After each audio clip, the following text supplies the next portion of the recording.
सदर मजलिस और रुकन पार्लियामेंट बैरिस्टर असदुद्दीन अवैसी, कायद मजलिस मखना पार्टी अकबरुद्दीन अवैसी और कमिश्नर पुलिस अंजनी कुमार यहाँ सुबह जुबैल कॉलोनी, बारकस, फलकनुमा और बाबा नगर के बशमूल असम्बली हल्के चंद्रायन गुट्टे के मुख्तलिफ हल्केजात का अलग अलग दौरा किया और कल रात की अचानक बारिश से मची तबाही का मुशाहिदा किया।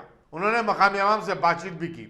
इन तीनों ने नशेबी इलाकों में पानी की निकासी और जिन मकानात में पानी दाखिल हो गया है उनके मकीनों को महफूज मकामात की मुंतकली के ऑपरेशन की निगरानी भी की। बैरिस्टर अवैसी जहाँ जहाँ गए मकामी अवाम ने उन्हें अपने मसाइल और मुश्किलात से वाकिफ करवाया, जिस पर उन्होंने हमदर्दाना गौर करते हुए ज़रूरी कार्रवाई का तयख्खुन दिया।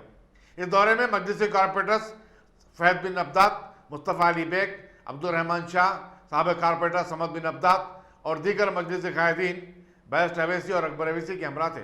अस्सलाम वालेकुम रहमतुल्लाहि व बरकातुहू।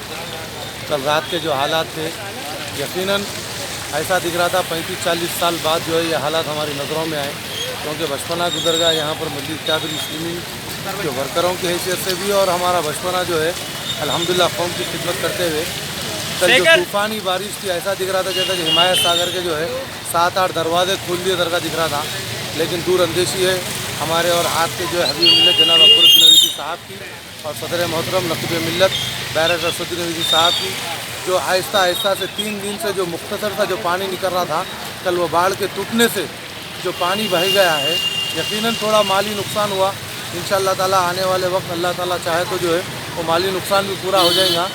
मैं तमाम लोगों से अपील करता हूँ जिसके घरों में पानी आ गया है, जिसके सामान और खाने का सामान जो ज़ाय हो चुका है, उन लोगों की मदद करिए, उनकी इमदाद करिए। ये बस्ती में एक दूसरे के भाई बनकर रहिए ताकि जो है लोगों को एक पैगाम मिले। आइंदा इंशाअल्लाह ताला वो जो दुर्गम चरू तालाब का जो मुआसरा करके जो जायज़ा लिया गया 6 महीने पहले, नक़ीब हमारे हबीब मिल्लत जनाब अकबरुद्दीन अवैसी साहब ने कमिश्नर GHMC कमिश्नर को नोटिस भी दिया था कि ताकि बारिश के वक्त जो है नुकसानात होंगे।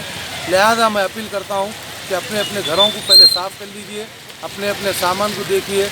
अगर किसी के पासपोर्ट, आधार कार्ड, राशन कार्ड वगैरह मिस हो गया है तो वो पूरी एक तहरीर बनाकर आप जो है एरिया PS को कंप्लेंट करिए ताकि आने वाले वक्त जो है वो तमाम चीज़ें आपको मुहैया हो सकें।